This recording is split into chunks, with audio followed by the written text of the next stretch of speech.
So with 2023 coming to an end and 2024 just around the corner, we have to look at how wrestling is going to be mostly with WWE. And we do know that when you really think about it, that straight up and legit, that 2024 is going to be Triple H's first full year as the guy running things in the company. He's gonna be fully in charge creatively. It's like his first full year. And I know some people might say, well, wasn't this year his first full year? Technically, yes, but not entirely. I mean, think about it. I mean, when you think about it, there were some instances where it wasn't truly, Triple H in charge. You could just see that, no matter how much you want to deny it. So 2023, for most of it later on, because of things coming out and of course, I guess, let's be honest, Vince kind of figuring out, oh, I'm not going to really be in that much control anymore, or I'm not going to be able to oversee that anymore. Um, when you really think about it, it was kind of like a full year, if you will, but not technically. I would say it was more like a 50-50 year for Triple H. Like half of it was his year, the other half was Vince or Bruce, along with Triple H calling Vince and Vince telling Hunter, hey, do this instead or I'll do it myself, you know.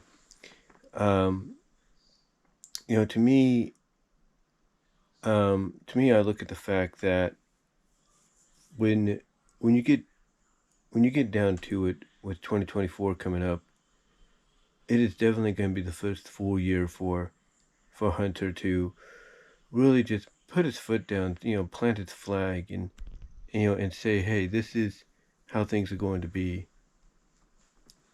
And and you have all these talents that are going to be freed up, from WWE contracts that obviously they're already in the process of re-signing and keeping on board. So it's not. So to me, it's not much of a surprise that when I think about what WWE is going to be like in 2024, they're going to have a massive talent roster, but it's going to be done more appropriately. I think what Levesque is going to do, that being Triple H, is he's going to make sure things are done correctly and more organizedly. I think when you look at, like with Cody and Roman last year at WrestleMania, a lot of people look back on that now and say, we were wrong. People come out and admit they were wrong of saying, oh, Roman, it was the right decision for him to go over. But now some are like, maybe it wasn't the right decision. Maybe they should have put it on Cody or something like that. You know, you got people thinking about that now, and obviously Levesque hears that, and he's like, we're gonna right that wrong. We're going to right that wrong. And if they're already in negotiating phases to keep Cody for a lot longer because he's got like a 3-year contract, and his contract obviously comes up in what 2025, 22, 23, 24, 25, yeah, comes out, comes up around that time frame, maybe even 26. You know, obviously they want to tack him on for a lot longer because they know he's the future of the company. He's the guy, that they can look for, they can look towards to build the company around for the future.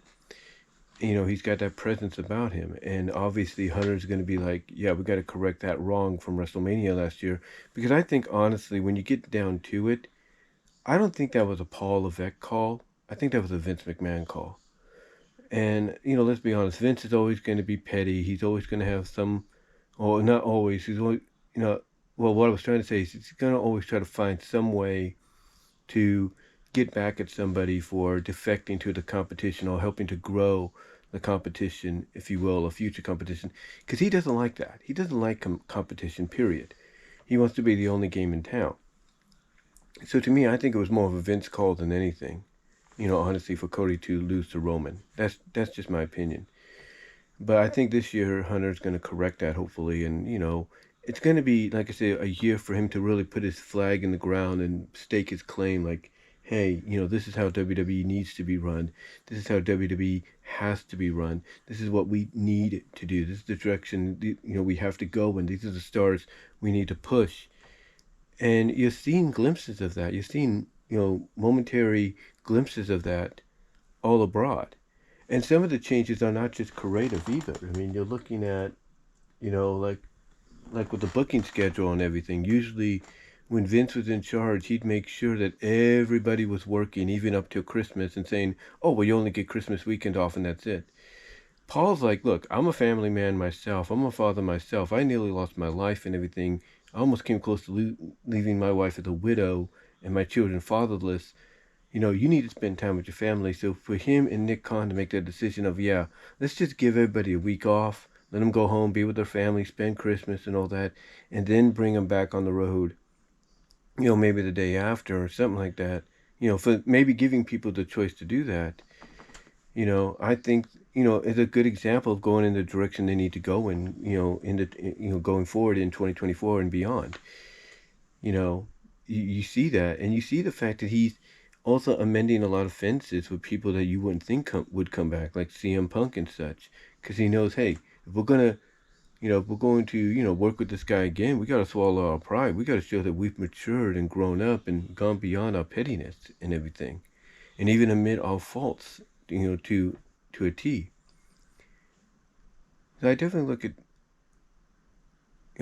2024 as, being, being the year that they step up and, Triple H said it steps up and shows that his path, his direction, his ideas is the way to go, um, for the company. And hopefully he shows that to people like Bruce Pritchard. Hopefully he takes Bruce to his side and say, hey, look, I know when I have to leave you in charge running things, that you have a certain way of doing it because you learned from Vince. Well, I'm going to take my time to show you how to do it my way, so that way when I leave, it won't feel so convoluted. It won't feel so Vince-like, and fans and critics and even this talent won't feel so off about you being in charge. They'll be more like, okay, Bruce is in charge. He's going to run things the right way. So I think he's also going to do that as well. As he's going to take someone like Bruce under his wing and teach him how to do things his way, even in his absence. Because a lot of people look at the fact that when Bruce was running Raw, not that long ago, like a couple weeks ago, after Survivor Series, something like that, about a month ago, I should say. When Triple H and Nick Khan and all of them were meeting in Los Angeles for the Raw media rights,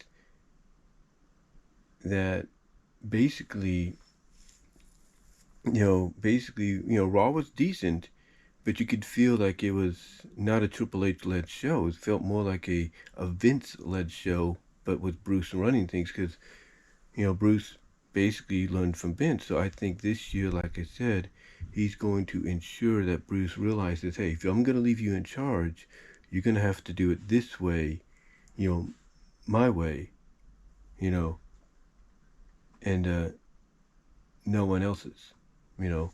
So that way, again, nobody gets that funny feeling like, is Vince back? Was Vince in charge? Or is Bruce calling Vince or whatever? And I think Triple H is going to make that a priority. But yeah, WWE in 2024 under Triple H, it's going to be an interesting year. Can't wait to see what's in store. Can't wait to see what WrestleMania season is going to be like starting next month. But let me know what your thoughts are. Let me know what you're looking forward to in WWE in 2024 under Triple H. And until then,